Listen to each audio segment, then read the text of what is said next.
বিএনপির সমাবেশ ঘিরে পূর্ব ঘোষণা ছাড়াই রাজশাহী থেকে সব রুটে বাস চলাচল বন্ধ। দুদিনে যাত্রী ভোগান্তি চরমে, শহরে ঢুকতে না দেয়া হচ্ছে কোনো যান। যাত্রী রাজ্যের রংপুর থেকে এখানে এসে দেখি বাস বন্ধ, কিন্তু আমাদের তো চরম দুর্ভোগে পড়ছি আমরা। তো জানতাম না যে বাস বন্ধ, না তো কালকেই তো আমরা চলে যেতাম। কি জন্য বন্ধ এ ব্যাপারে যোগাযোগ করলে কেউ কোনো সঠিক উত্তর দিচ্ছে না। রাজশাহীতে 2 ঘন্টা 3 ঘন্টা অপেক্ষা করে এখন অটোতে উঠলাম আর কি। কর্মসূচি পণ্ড করার উদ্দেশ্য, দাবি নেতাদের। এই সমাবেশে ব্যাপক জনতার ঢল নামবে এই ভয়ে সরকার ইতিমধ্যে গোটা বাংলাদেশ থেকে রাজশাহীকে বিচ্ছিন্ন করে দিয়েছে। দলাদলি আর বিভক্তির কারণেই সুন্দর বাংলাদেশ গড়তে ব্যর্থ হয়েছি, মির্জা ফখরুলের দায় স্বীকার। এই দেশকে একটা গণতান্ত্রিক দেশ হিসাবে আমরা প্রতিষ্ঠা করব, কিন্তু আমাদের দুর্ভাগ্য আমরা সেটা পুরোপুরিভাবে করতে পারিনি, যে এই দায় আমাদের। দেখছিলেন প্রধান শিরোনাম, দুপুরের সময় সঙ্গে আছি আমি নাবিলা সোহার। এবার অন্যান্য শীর্ষ সংবাদ। ৩৫ বছর পেছনোর পর নাইকো দুর্নীতি মামলায় আদালতে হাজিরা দিলেন বেগম জিয়া। সশরীরে নয়, আইনজীবীর মাধ্যমে হলো শুনানি। 18 দিন মার্চ ধার্য হলো পরবর্তী। উন্নয়নশীল দেশের মর্যাদা নিয়ে বিশ্বে চলবে বাংলাদেশ, কাজে লাগানো হচ্ছে অভ্যন্তরীণ সম্পদ, এনইসি সভায় প্রধানমন্ত্রী। স্থানীয় সরকার নির্বাচনে লেভেল প্লেইং ফিল্ড নিয়ে ইসিতেই দ্বন্দ্ব, সংস্কারের দাবি কমিশনার মাহবুবের, অপদস্থ করার অভিযোগ সিইসির।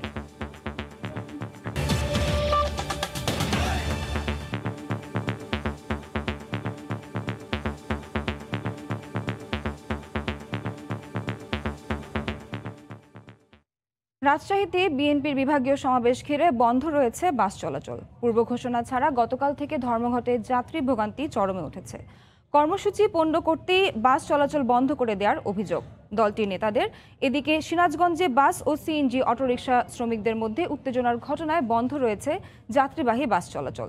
জেলা প্রতিনিধি ও ব্যুরো রিপোর্টারদের পাঠানো তথ্য ও ছবিতে রিপোর্ট।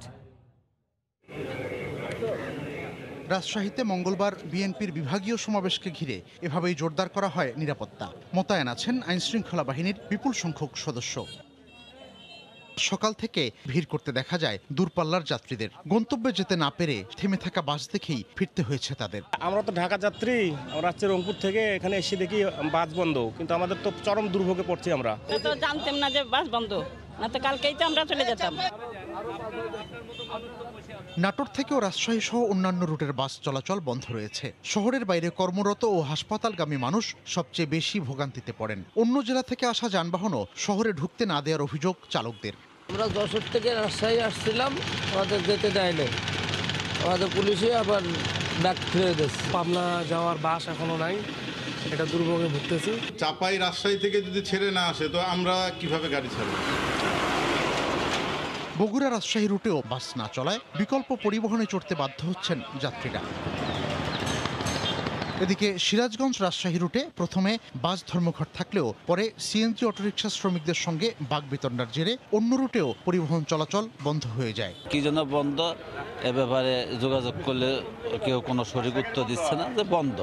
অলিখিত ভোগান্তির কারণে দেখা যাচ্ছে রাজশাহী যাওয়ার উদ্দেশ্যে আসলাম, এখন যেতে পারলাম না। রাজশাহীতে বিএনপির সমাবেশ পণ্ড করতেই অঘোষিত পরিবহন ধর্মঘট চলছে বলে মন্তব্য করেছেন বিএনপি নেতারা। পরিবহন নেতারা বলছেন যাত্রী নিরাপত্তার দিকটি বিবেচনা করছেন তারা। এই সমাবেশে ব্যাপক জনতার ঢল নামবে এই ভয়ে সরকার ইতিমধ্যে গোটা বাংলাদেশ থেকে রাজশাহীকে বিচ্ছিন্ন করে দিয়েছে। সে গ্রুপটা যে বহিরাগত লোকদেরকে নিয়ে মালিক সমিতি হামলা করেছে, 4টা মোটরসাইকেল পুড়িয়েছে, তার প্রতিবাদেই কিন্তু আজকে আমাদের এই ধর্মঘট। পরিবহন নেতারা জানান তাদের অভ্যন্তরীণ দ্বন্দ্বের কারণে শুধু রাজশাহী বা আশপাশের জেলায় নয়, দেশের বিভিন্ন স্থানে ধর্মঘটের মাধ্যমে দাবি আদায়ের চেষ্টা করছেন তারা। মিজানুর রহমান খবির, সময় সংবাদ। এই মুহূর্তে রাজশাহীর পাঠানপাড়া মাদ্রাসা মাঠে আছেন সাইফুর রহমান রকি এবং সিরাজগঞ্জের শহরের বাস টার্মিনালে আছেন সহকর্মী রিঙ্কু কুন্ডু। সরাসরি যাব তাদের কাছে। ধন্যবাদ রকি। আজ ভোর থেকে শুধুমাত্র সিরাজগঞ্জ থেকে রাজশাহী যে পরিবহনগুলো চলাচল করে সেগুলো কিন্তু আসলে বন্ধ ছিল।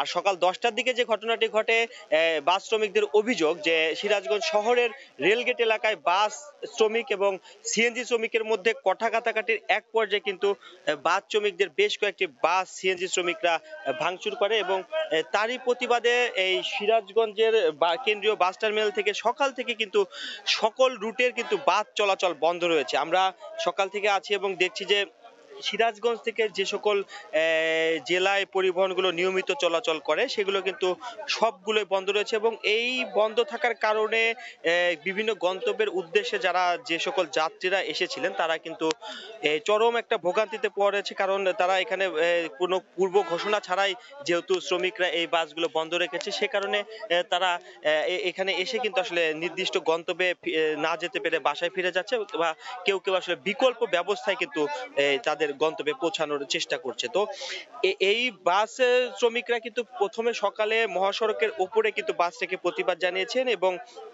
তারপরে প্রশাসন এসে তাদের কিন্তু আসলে বাস টার্মিনালের ভিতরে নিয়ে এসেছে এবং সেই কারণে এখন পর্যন্ত সিরাজগঞ্জ থেকে সকল রুটে কিন্তু বাস চলাচল বন্ধ রয়েছে। এদিকে এই ঘটনার পরে কিন্তু বাস মালিক এবং শ্রমিক ইউনিয়নের নেতৃবৃন্দ জেলা মোটর শ্রমিক ইউনিয়নের কার্যালয়ে একটি বৈঠকে বসেছিলেন দুপুরে। তো বৈঠক থেকে যেটি জানানো হয়েছে যে এখন পর্যন্ত বাস চলাচলের বিষয়ে কোনো সিদ্ধান্ত হয়নি এবং 11 সদস্য বিশিষ্ট তারা একটি তদন্ত কমিটি করেছে বাস মালিক এবং শ্রমিকদের সমন্বয়ে।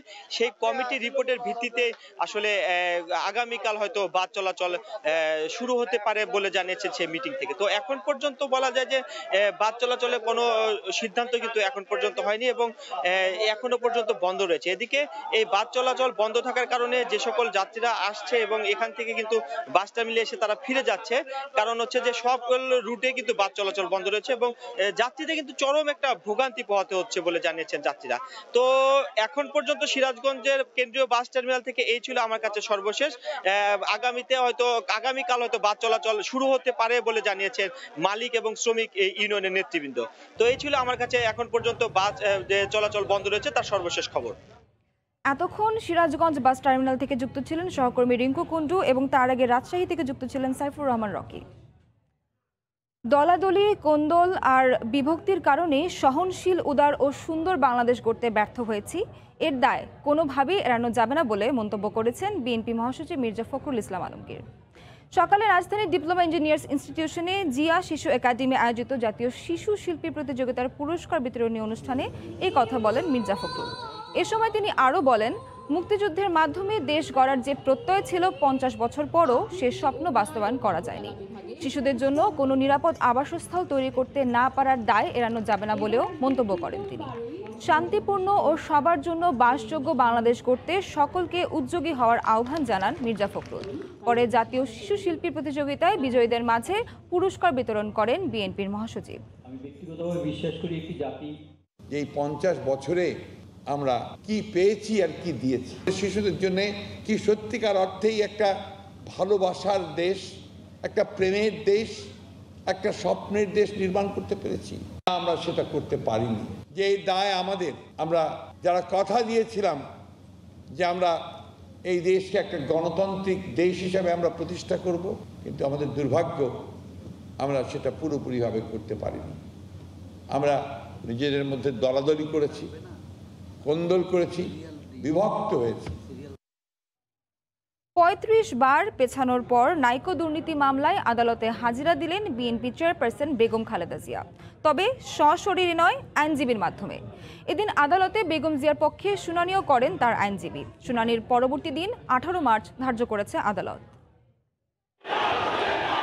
নাইকো দুর্নীতি মামলায় মঙ্গলবার আদালতে হাজির হওয়ার কথা ছিল বিএনপি চেয়ারপারসন বেগম খালেদা জিয়ার, তবে অসুস্থতার কারণে এদিন বেগম জিয়া হাজির হননি। তবে তার পক্ষে শুনানিতে অংশ নেয়ার আবেদন করেন বিএনপি চেয়ারপারসনের আইনজীবী মাসুদ আহমেদ তালুকদার। আবেদনটি মঞ্জুর করে আদালত বেগম খালেদা জিয়ার অনুপস্থিতিতে তার পক্ষে শুনানির জন্য অনুমতি দেন। এদিন শুনানি শেষ না হয় বেগম জিয়ার পক্ষে পরবর্তী শুনানির জন্য 18 মার্চ দিন ধার্য করেন আদালত। দীর্ঘদিন পর আলোচিত এই মামলায় বেগম জিয়ার আইনজীবীরা শুনানি শুরু করায় সন্তুষ্ট রাষ্ট্রপক্ষ। কানাডিয়ান প্রতিষ্ঠান নাইকোর সঙ্গে অস্বচ্ছ চুক্তির মাধ্যমে রাষ্ট্রের প্রায় 13,778 কোটি টাকা আর্থিক ক্ষতি ও দুর্নীতির অভিযোগে 2007 সালে তেজগাঁও থানায় বেগম খালেদা জিয়া সহ 5 জনের বিরুদ্ধে মামলা দায়ের হয়। 2018 সালে মোট 11 আসামির বিরুদ্ধে আদালতে চার্জশিট দেয় দুর্নীতি দমন কমিশন। নাজমুস সালিহি, সময় সংবাদ, ঢাকা। উন্নয়নশীল দেশ হিসেবে বাংলাদেশকে বিশ্বে মর্যাদা নিয়ে চলবে বলে মন্তব্য করেছেন প্রধানমন্ত্রী শেখ হাসিনা। জাতীয় অর্থনৈতিক পরিষদ এনইসি সভায় ভিডিও কনফারেন্সের মাধ্যমে যোগ দিয়ে প্রধানমন্ত্রী বলেন, জাতির পিতার স্বপ্ন পূরণের লক্ষ্যে অভ্যন্তরীণ সম্পদে দেশকে গড়ে তোলা হচ্ছে। সকালে রাজধানীর শেরেবাংলা নগরের এনইসি সভাকক্ষে প্রধানমন্ত্রী শেখ হাসিনার সভাপতিত্বে অনুষ্ঠেয় সভায় সংশোধিত এডিপি প্রস্তাব করা হয় 1,98,000 কোটি টাকা। গত জুন মাসে ঘোষিত 2020 থেকে 21 অর্থ বছরের বাজেটে এডিপিতে বরাদ্দ রাখা হয় 2,05,145 কোটি টাকা। মূল এডিপিতে বৈদেশিক ঋণ ও সহায়তা ধরা হয় 70,000 কোটি টাকা। সেখান থেকে সংশোধিত এডিপিতে 7,000 কোটি টাকা কমানো হয়েছে বলে জানা গেছে।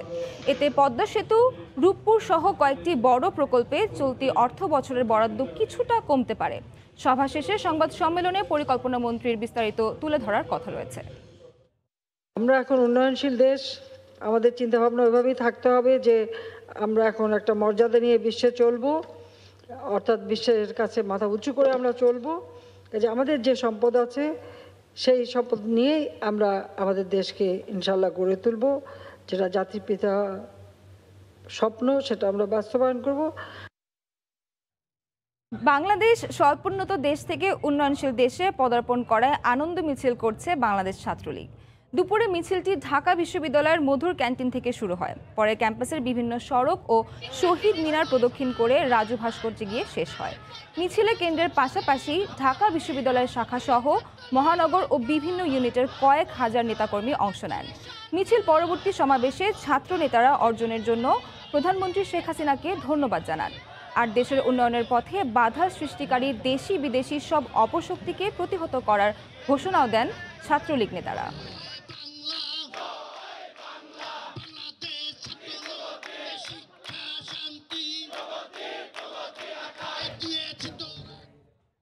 স্থানীয় সরকার নির্বাচনে লেভেল প্লেইং ফিল্ড নিয়ে খোদ নির্বাচন কমিশনই দ্বন্দ্ব। প্রক্রিয়ায় সংস্কার না হলে অবাধ ও সুষ্ঠু নির্বাচন সম্ভব নয় বলে মন্তব্য করেছেন কমিশনার মাহবুব তালুকদার। এদিকে তিনি প্রতি মুহূর্তে কমিশনকে অপদস্থ করছেন বলে মন্তব্য করেছেন প্রধান নির্বাচন কমিশন KM নুরুল হুদা। জাতীয় ভোটার দিবস উপলক্ষে আলোচনা সভার আয়োজন করে বাংলাদেশ নির্বাচন কমিশন সচিবালয়। সভায় বিশেষ অতিথির বক্তব্যে নির্বাচন কমিশনার মাহবুব তালুকদার স্থানীয় সরকার নির্বাচন নিয়ে সমালোচনা করে বলেন, বহুদলীয় নির্বাচনের জন্য লেভেল প্লেইং ফিল্ড কার্যকর হচ্ছে না। মনোনয়ন লাভই বড় কথা উল্লেখ করে বিনা প্রতিদ্বন্দ্বিতায় নির্বাচিত হলে ভবিষ্যতে নির্বাচন কমিশনের প্রয়োজন হবে কিনা সেটা নিয়েও প্রশ্ন তোলেন তিনি। বহুদলীয় গণতন্ত্রের জন্য নির্বাচনের যে লেভেল প্লেইং ফিল্ড ও ভারসাম্য রক্ষিত হওয়ার প্রয়োজন ছিল তা হচ্ছে না। সারা দেশে যদি এই মডেলে সবাই বিনা প্রতিদ্বন্দ্বিতায় জনপ্রতিনিধি হতে পারেন তাহলে নির্বাচনে অনেক আর্থিক সাশ্রয় হয়।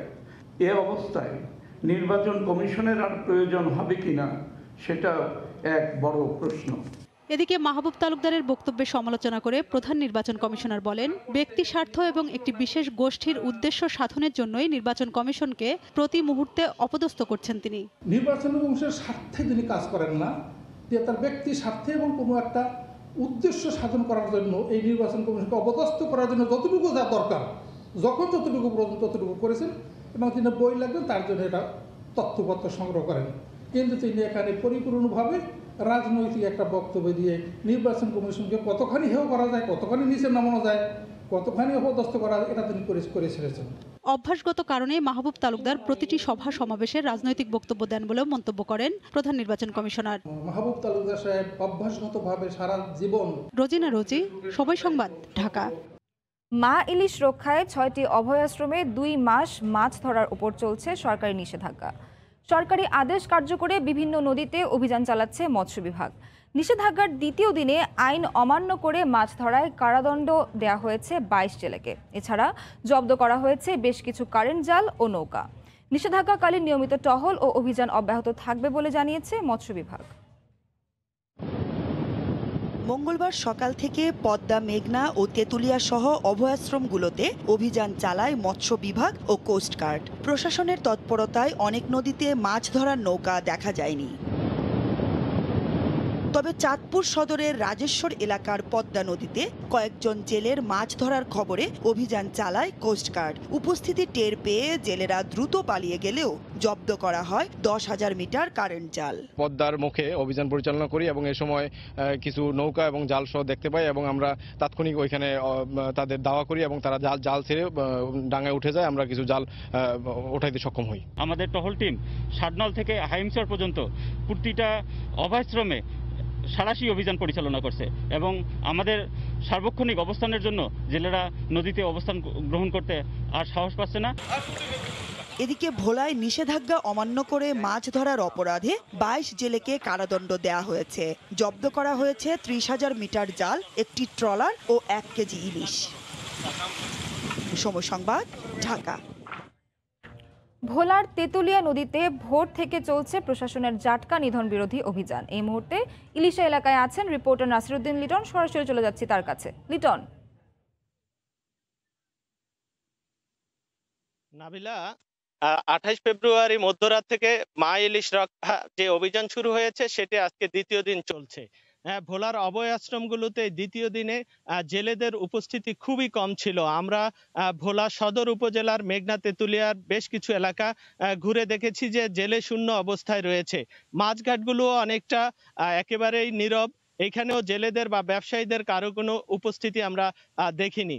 আর প্রশাসনের তৎপরতা যদি বলি, যে প্রশাসন ভোলা জেলা সদরে একটি সহ জেলায় 7 উপজেলায় আরো 7টি টিম গতকাল সকাল থেকেই তারা অভিযান পরিচালনা করে আসছে। বিশেষ করে গত রাতে ভোলা সদরের 5 জন এবং চরফেশনের 17 জন জেলেকে আটক করে বিভিন্ন মেয়াদে তাদেরকে সাজা দেওয়া হয়েছে ভ্রাম্যমাণ আদালতের মাধ্যমে। চরফেশনে যে জেলেদেরকে আটক করা হয়েছে সেখানে একটি নৌকা জব্দ করা হয়েছে। সেই নৌকা থেকে উদ্ধার করা হয়েছে প্রায় 1.5 মেট্রিক টন ইলিশ। ছোট্ট একটি নৌকা থেকে 1.5 মেট্রিক টন ইলিশ আটকের বিষয়টি যে মৎস্য বিভাগ বলছে যে এরকম যদি এদেরকে যদি এখনই বন্ধ করা না যায় ইলিশ নিধন থেকে, তাহলে সরকারের যে উদ্দেশ্য সেটা সফল করা কিছুটা হলেও কষ্টকর হবে।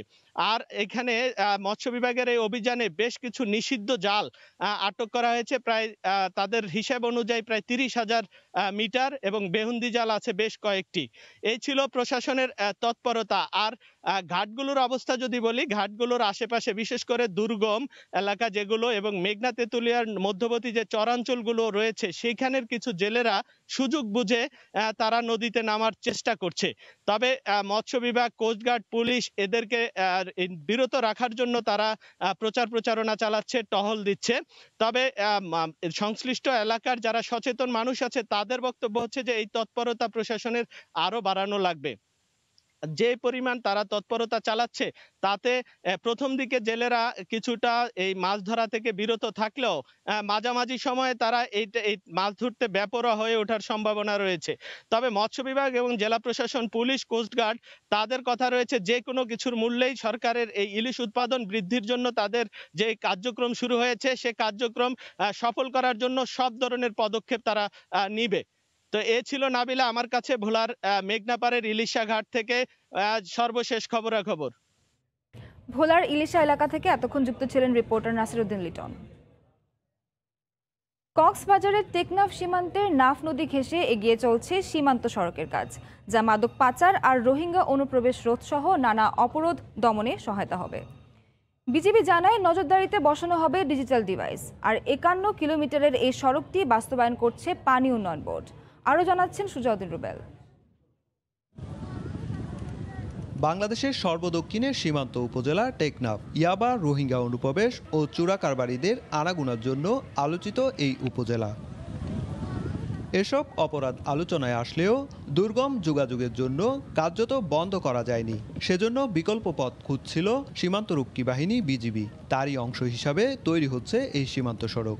স্থানীয়রা বলছেন এই সড়ক হলে অনেকাংশে কমবে সীমান্ত অপরাধ। পুরো সড়ক যদি হয়ে যায়, আমাদের সীমান্তরক্ষী বাহিনী বিজিবির যে কোনো অভিযান করতে সহজ হবে। সীমান্ত সড়ক দ্রুত সম্পন্ন হলে যেমন স্থানীয় এলাকাবাসীর জন্য সুবিধা, হবে, তেমনি সীমান্তে পাহারা দিতে বিজিবির সুবিধা হবে। এতে করে মাদক ও রোহিঙ্গা অনুপ্রবেশ বন্ধ হবে। সীমান্ত সড়ক নির্মাণের পর বসানো হচ্ছে স্মার্ট ডিজিটাল ডিভাইস। এই ডিভাইসের মাধ্যমে সীমান্তে নজরদারি আরও সহজ হয়েছে বলে জানালেন বিজিবির এই কর্মকর্তা। এই সড়কের উপরে আমাদের যে আধুনিক যন্ত্রপাতি, স্পেশালি আমাদের অল টেরেন ভেহিকল এটিভি দ্বারা যে দিন এবং রাতে আমরা দ্রুতগতির টহলটা করতে পারবো। পানি উন্নয়ন বোর্ডের কর্মকর্তা জানালেন, টেকনাফের শাহপুরী দ্বীপ হয়ে উখিয়া পর্যন্ত 51 কিলোমিটার সীমান্ত সড়ক বিজিবির প্রস্তাবে দ্রুত এগিয়ে চলছে। এখন পর্যন্ত আমাদের এই প্রকল্পের 51 কিলোমিটার যে বাঁধ আছে সেটির কাজ চলমান আছে এবং প্রায় 30% কাজ সমাপ্ত হয়েছে এবং বাকিগুলো আমাদের সংসদীয় ডিপিপি অনুমোদিত হলে আমাদের যে কাঙ্ক্ষিত যে অঙ্গগুলো আছে যেগুলো আমরা নির্মাণের জন্য টার্গেট করেছি সেগুলো সমাপ্ত করা হবে। পানি উন্নয়ন বোর্ড জানিয়েছে 2600 কোটি টাকার বেশি ব্যয়ে এই প্রকল্পের কাজ শেষ হবার কথা রয়েছে 2023 সালের জুনে। সুজাউদ্দিন রুবেল, সময় সংবাদ, কক্সবাজার। কোটি টাকার মেডিকেল বাণিজ্যে ছিনিমিনি খেলা হচ্ছে শিক্ষার্থীদের জীবন নিয়ে। Bangladesh medical and dental council ও রাজশাহী বিশ্ববিদ্যালয়ের অনুমোদন না থাকায় রংপুরের নর্দার্ন প্রাইভেট মেডিকেলের দেশি বিদেশি 350 শিক্ষার্থীর জীবন অনিশ্চিত হয়ে পড়েছে।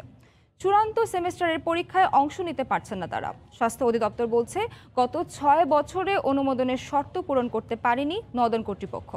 শাকিল মাহমুদের ক্যামেরায় রতন সরকারের রিপোর্টে বিস্তারিত। ডাক্তার হিসেবে জীবন গড়তে এসে ভবিষ্যৎ নিয়ে উৎকণ্ঠায় রয়েছে রংপুরের নর্দার্ন মেডিকেলের দেশি বিদেশি 350 ছেলে মেয়ে। রাজশাহী বিশ্ববিদ্যালয়ের অধীনে প্রতিষ্ঠানটির একাডেমিক কার্যক্রম শুরু হলেও নিজস্ব ভবন, হাসপাতালের কার্যক্রম সহ প্রধান শর্তগুলো পূরণ না করায় গত 6 বছর ধরে অনুমোদন নবায়ন করেনি রাজশাহী বিশ্ববিদ্যালয় কর্তৃপক্ষ। নিজস্ব হাসপাতাল না থাকায় ইন্টার্নশিপের অনুমতিও দেয়নি বিএমডিসি। এর ফলে চূড়ান্ত পরীক্ষায় অংশগ্রহণ করতে পারছে না শিক্ষার্থীরা। মালিক পক্ষ কোনো জবাব দেয় না, তারা কোনো রেসপন্সিবিলিটি নেয় না। এখন আমরা কোথায় যাব? আমরা সব টাকাটা ক্লিয়ার করে দিয়েছে, লাস্ট ফাইনাল এক্সামে বসতে জন্য টাকা ক্লিয়ারেন্স লাগে। আমরা যদি ইন্টার্ন করতে না পারি, এখন যদি আমাদের কোনো ভ্যালুই না থাকে, তাহলে তো এটা আমাদের সাথে একটা ফ্রড করার মতনই তো হয়ে যায়। শিক্ষার্থীদের অভিযোগ লাখ লাখ টাকার বিনিময়ে ভর্তি নিলেও এখন কোনো দায়িত্ব নিচ্ছে না কর্তৃপক্ষ। অন্য কোনো প্রতিষ্ঠানে মাইগ্রেশনের দাবিতে আন্দোলন করলে উল্টো হামলা করছে তারা। আমরা চাই রাজপথে আসি, কারণ আমাদের দাবি বাস্তবায়ন হচ্ছিল না। আমাদের দাবি আদায় না হওয়া পর্যন্ত এই রাজপথ ছাড়বো না। শিক্ষার্থীদের আন্দোলনের প্রেক্ষিতে গত মাসে স্বাস্থ্য মন্ত্রণালয়ের শিক্ষা বিষয়ক মহাপরিচালক AHN এনায়েত হোসেনের সঙ্গে দেখা করে সমাধান পায়নি ভুক্তভোগী শিক্ষার্থীরা। রাজশাহী বিশ্ববিদ্যালয়ের কলেজ পরিদর্শক জাওয়াদুল হক সম্প্রতি সরেজমিন পরিদর্শন করে জানিয়েছেন অনুমোদনের শর্তগুলো এখনো পূরণ করতে পারেনি কর্তৃপক্ষ। বিভাগীয় স্বাস্থ্য পরিচালক অনিয়মতান্ত্রিকভাবে প্রতিষ্ঠানটি পরিচালিত হচ্ছে বলে মন্তব্য করেন। সরকার নির্ধারিত বিধিবিধান মতে এই সমস্ত মেডিকেল কলেজ পরিচালনা হওয়া উচিত। ভর্তি করায় দিয়ে তাদেরকে একটা অনিশ্চয়তার জীবনের মধ্যে ফেলে দেওয়া, এটা আমি পছন্দ করি না। সাধারণ শিক্ষার্থীদের 20 লাখ টাকা এবং বিদেশি শিক্ষার্থীদের কাছ থেকে $25,000 350 ছাত্রছাত্রী ভর্তি করা হয়েছে। এর মধ্যে 40 জন নেপালি শিক্ষার্থী। রতন সরকার, সময় সংবাদ, রংপুর। নানা আয়োজনের মধ্য দিয়ে জাতীয় পতাকা উত্তোলন দিবস উদযাপন করেছে ঢাকা বিশ্ববিদ্যালয় কর্তৃপক্ষ। সকালে কলা ভবনের বটতলায় জাতীয় সঙ্গীত পরিবেশন ও জাতীয় পতাকা উত্তোলনের মাধ্যমে আয়োজন শুরু হয়। পরে অগ্নিঝরা মার্চের নানা প্রতিবাদী গান পরিবেশন করা হয়। অনুষ্ঠানে প্রধান অতিথির বক্তব্যে উপাচার্য অধ্যাপক ডক্টর মোহাম্মদ আখতারুজ্জামান বলেন, ৭১-এর ২রা মার্চ জাতীয় পতাকা উত্তোলনের মাধ্যমে স্বাধীনতার গণদাবি আরও জোরালো হয়। একটি পতাকা পুরো বাঙালি জাতিকে মুক্তি সংগ্রামে ঝাঁপিয়ে পড়তে অনুপ্রেরণা জুগিয়েছিল। বিধানসভা নির্বাচন সামনে রেখে সব আসনে প্রার্থী তালিকা একবারে প্রকাশ না করে ধাপে ধাপে করা হবে বলে জানিয়েছে ক্ষমতাসীন তৃণমূল কংগ্রেস। অন্যদিকে বিজেপি তৃণমূলকে ঠেকাতে কংগ্রেস বামফ্রন্ট জোট বাঁধলেও এরই মধ্যে আসন বন্টন নিয়ে দেখা দিয়েছে মতবিরোধ। এদিকে বিজেপিতে যোগ দিয়েছেন জনপ্রিয় টলিউড অভিনেত্রী শ্রাবন্তী চট্টোপাধ্যায়। বিশ্বজিৎ দাসের ক্যামেরায় কলকাতা থেকে বিস্তারিত জানাচ্ছেন সুব্রত আচার্য। কলকাতায় তৃণমূল ভবনে এখন ব্যস্ততা তুঙ্গে। রাজ্যের শাসক দল বরাবরই সবার আগে প্রার্থী তালিকা প্রকাশ করে। সবশেষ 2019 সালেও বিজেপি বামফ্রন্ট কংগ্রেসের চেয়ে 10 দিন আগেই 42 আসনের প্রার্থী তালিকা প্রকাশ করে চমক দিয়েছিলেন দলনেত্রী মমতা বন্দ্যোপাধ্যায়। 27 ফেব্রুয়ারি ভোটের তফসিল ঘোষণা করেন প্রধান নির্বাচন কমিশনার সুনীল আরোরা। এর পরপরই জল্পনা ছিল সোমবারই প্রার্থী তালিকা প্রকাশ করবেন মমতা বন্দ্যোপাধ্যায়। কিন্তু কিন্তু দিন শেষে জানিয়ে দেয়া হলো 294 আসনের প্রার্থী তালিকা একসাথে নয়, ধাপে ধাপে তালিকা প্রকাশ করবে মমতার দল। আর সন্ধ্যা নামতেই আকাশের তারার মতো ঝলকে উঠলেন দুই বাংলার জনপ্রিয় অভিনেত্রী শ্রাবন্তী চট্টোপাধ্যায়। এদিন সন্ধ্যায় রাজ্য বিজেপি দপ্তরে রাজ্য ও কেন্দ্রীয় নেতাদের উপস্থিতিতে মোদির দলে যোগ দিয়ে সোনার বাংলা গড়ার ডাক দিলেন ঝানু রাজনীতিকের মতোই। ওদিকে বাম কংগ্রেস ও ফুরফুরা শরীফের পীরজাদা আব্বাস সিদ্দিকীরা একসাথে 28 ফেব্রুয়ারি ব্রিগেডে রাজনৈতিক সভা করলেও একদিনের মধ্যে জোটে আসন সমঝোতা নিয়ে জট তৈরি হয়েছে। সেই জট কাটাতে আজ বিমান বসু ও সূর্যকান্ত মিশ্রদের মতো শীর্ষ বাম নেতাদের ছুটে যেতে হয়েছে প্রদেশ কংগ্রেস ভবনে।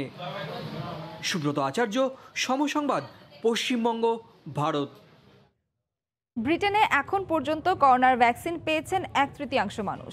টিকা কর্মসূচিতে ইউরোপের জন্য দেশগুলোর তুলনায় অনেকটা এগিয়ে আছে যুক্তরাজ্য। ব্রিটিশ প্রধানমন্ত্রী বরিস জনসনের দাবি, করোনার যে কোনো ধরনের বিরুদ্ধে তাদের টিকা কার্যকরী। এই অবস্থায় 8ই মার্চ থেকে দেশটিতে খুলতে যাচ্ছে স্কুল। সব প্রস্তুতি ইতোমধ্যে সম্পন্ন। লন্ডন থেকে শোয়েব কবিরের রিপোর্ট। স্কুল পরিদর্শনে ব্রিটিশ প্রধানমন্ত্রী বরিস জনসন। প্রায় 1 বছর পর খুলছে শিক্ষা প্রতিষ্ঠান, তাই খোলার পর কেমন পরিস্থিতি হবে তারই স্বাদ নিতে তার এই সফর। কিছু সংখ্যক শিক্ষার্থীও এই সময় উপস্থিত ছিলেন। তাদের সঙ্গে বন্ধুর মতো আচরণে যেন মেতে ওঠেন বরিস। পরে গণমাধ্যমের সঙ্গে কথা বলেন ব্রিটিশ প্রধানমন্ত্রী। কথা হয় ভ্যাকসিন ও আগামী সপ্তাহে স্কুল খোলার বিষয়ে। আমি অনেকের সঙ্গে কথা বলেছি, প্রত্যেকটি মানুষই চাই স্কুল খুলুক। সেই অনুযায়ী সরকার ব্যবস্থা নিয়েছে। আমাদের হাতে 50 মিলিয়ন করোনার টেস্টিং কিট আছে। আমরা গণহারে টিকার কাজ যেমন চালাতে পারছি, তেমনি পরীক্ষাও চালিয়ে যেতে পারবো। টিকার ওপর জনগণের ভরসা বাড়ছে। আমি নিজেও আশঙ্কার কিছু দেখি না। যে কোনো বৈশিষ্ট্যের কোভিড আমরা রুখে দিতে পারবো। এদিকে ব্রিটেনে প্রায় 1/3 মানুষকে কোভিড-19 টিকার প্রথম ডোজ দেওয়া হয়েছে। প্রায় 6,60,00,000 মানুষের মধ্যে প্রায় 2,90,000 মানুষকে দেওয়া হয়েছে এই ডোজ। অ্যাস্ট্রাজেনেকার নিজস্ব ভ্যাকসিন ছাড়াও মার্কিন ভ্যাকসিনও দেওয়া হয়েছে। টিকা কর্মসূচিতে ইউরোপের অন্য দেশগুলোর তুলনায় অনেকটা এগিয়ে রয়েছে যুক্তরাজ্য। প্রধানমন্ত্রী বরিস জনসন এটিকে বিশাল জাতীয় কৃতিত্ব হিসেবে আখ্যা দিয়েছেন। স্বাস্থ্যকর্মীদের নিরলস কাজের ফলে এটা সম্ভব হয়েছে। মে জুলাইয়ের মধ্যে দেশের সব প্রাপ্তবয়স্ককে 1 ডোজ করে টিকা দেওয়ার কাজ শেষ করতে চায় কর্তৃপক্ষ। আর ব্রিটিশ স্বাস্থ্যমন্ত্রী ম্যাট হ্যানকক বলেছেন, ফাইজার অ্যাস্ট্রাজেনেকার টিকা 80 বছর বয়সীদের হাসপাতালে ভর্তি হওয়ার হার অন্তত 80% হ্রাস করে। ইউরোপে করোনায় সবচেয়ে প্রাণহানি ঘটেছে যুক্তরাজ্যে। দেশটিতে অধিক সংক্রমণ ক্ষমতা সম্পন্ন নতুন বৈশিষ্ট্যের করোনা ভাইরাসেরও সন্ধান মিলেছে। এতে ভাইরাসটি সেখানে দ্রুত ছড়িয়েছে। তবে গণহারে টিকা কার্যক্রম আশার আলো দেখাচ্ছে। শোয়েব কবির, সময় সংবাদ, লন্ডন। বাংলাদেশ গেমস ও দক্ষিণ আফ্রিকা ইমার্জিং দলের বিপক্ষে সিরিজ পর্যন্ত নারী ক্রিকেট দলের অন্তর্বর্তীকালীন কোচের দায়িত্ব পালন করবেন শাহনেওয়াজ শহীদ শানু। তার মতে, স্ট্রেংথ আর ফিটনেসের দিক থেকে কিছুটা পিছিয়ে সালমা রুমানারা, তাই এই দিকগুলোতেই বেশি গুরুত্ব দিচ্ছেন তিনি। এদিকে পূর্ণ মেয়াদে কোচ নিয়োগে শিগগিরই ভার্চুয়াল সাক্ষাৎকার নেওয়া হবে বলে জানিয়েছেন বিসিবির প্রধান নির্বাহী কর্মকর্তা মাকসুম আলম খানের রিপোর্ট। বাংলাদেশ নারী ক্রিকেট দলের হেড কোচ নেই 1 বছর হলো। সহকারী কোচ ফয়সাল হোসেন ডিকেন্সের অধীনে অনুশীলন চলেছে বেশ কিছুদিন। এবার খণ্ডকালীন দায়িত্ব পেলেন আরেক সাবেক ক্রিকেটার শাহনেওয়াজ শহীদ শানু। 2-1 সেশনেই কিছু ঘাটতি নজরে পড়েছে কোচের। স্ট্রেংথ ফিটনেসের দিকে কিছুটা পিছিয়ে থাকলেও এই মুহূর্তে আমাদের খুব ভালো কাজ হচ্ছে। 2টা প্র্যাকটিস ম্যাচ খেললাম। বেশি আমরা 50 ওভার ম্যাচ খেললে আমাদের খেলোয়াড়রা আরও তাদের উন্নতি অবশ্যই আশা করছি। সিলেটের ক্যাম্প শেষে বাংলাদেশ গেমসে মাঠে নামবে ক্রিকেটাররা। 3 দলে ভাগ হয়ে খেলবে 4টি ম্যাচ। দক্ষিণ আফ্রিকা এমার্জিং দলের বিপক্ষে হোম সিরিজ এপ্রিলে। সিলেট আন্তর্জাতিক স্টেডিয়ামে প্রোটিয়া নারীদের বিপক্ষে 5টি ম্যাচ খেলবে স্বাগতিকরা। এই 2 ইভেন্টের জন্য দল সাজাতে সিনিয়র ক্রিকেটারদের পরামর্শ নিচ্ছেন কোচ। সবচেয়ে ভালো দিক যেটা, দলের সিনিয়র প্লেয়াররা জুনিয়র প্লেয়ারদেরকে যথেষ্ট হেল্প করে। স্কোয়াডের যে ধরনের পর্যাপ্ত খেলোয়াড় রয়েছে ভালো ফলাফলের জন্যই তৈরি করব। অস্ট্রেলিয়ায় টি-20 বিশ্বকাপে ফলাফল আশানুরূপ না হওয়ায় ভারতীয় কোচ আঞ্জু জৈনর সঙ্গে চুক্তির মেয়াদ বাড়ায়নি বিসিবি। এরপর থেকেই কোচের চেয়ারটা শূন্য। ইংলিশ কোচ মার্ক রবিনসনের সঙ্গে কথা পাকাপাকি হলেও করোনা ভাইরাস মহামারীতে ব্যক্তিগত কারণ দেখিয়ে শেষ পর্যন্ত আসেননি তিনি। তবে নতুন কাউকে খুঁজে নেয়ার প্রক্রিয়া থেমে নেই। বিজ্ঞপ্তি দিয়েছি এবং আমরা কিছু রেসপন্সও পেয়েছি। যারা সংশ্লিষ্ট যারা আছেন তাদের সাথে আলোচনা করে এবং বোর্ডের সিদ্ধান্ত মোতাবেক আমরা খুব শীঘ্রই একটা ভার্চুয়াল ইন্টারভিউর ব্যবস্থা করব। জুন জুলাইয়ে শ্রীলঙ্কায় হবে নারী বিশ্বকাপ বাছাই পর্ব। খুব একটা সময় না থাকায় কোচ নিয়োগ প্রক্রিয়া দ্রুত এগিয়ে নিতে চায় বোর্ড। মাকসুম আলম খান, সময় সংবাদ। এই পর্যায়ে শীর্ষ সংবাদ জানিয়ে দিচ্ছি আরেকবার। উন্নয়নশীল দেশের মর্যাদা নিয়ে বিশ্বে চলবে বাংলাদেশ, কাজে লাগানো হচ্ছে অভ্যন্তরীণ সম্পদ, এনইসি সভায় প্রধানমন্ত্রী। এবং ভোটার দিবসের অনুষ্ঠানে প্রকাশ্যে বিতর্কে জড়ালেন সিইসি ও কমিশনার। ইসির প্রয়োজনীয়তা নিয়ে প্রশ্ন তুললেন মাহবুব তালুকদার। অপদস্থ করার অভিযোগ সিইসির। এ ছিল দুপুরের সময়, সঙ্গে থাকুন সময়।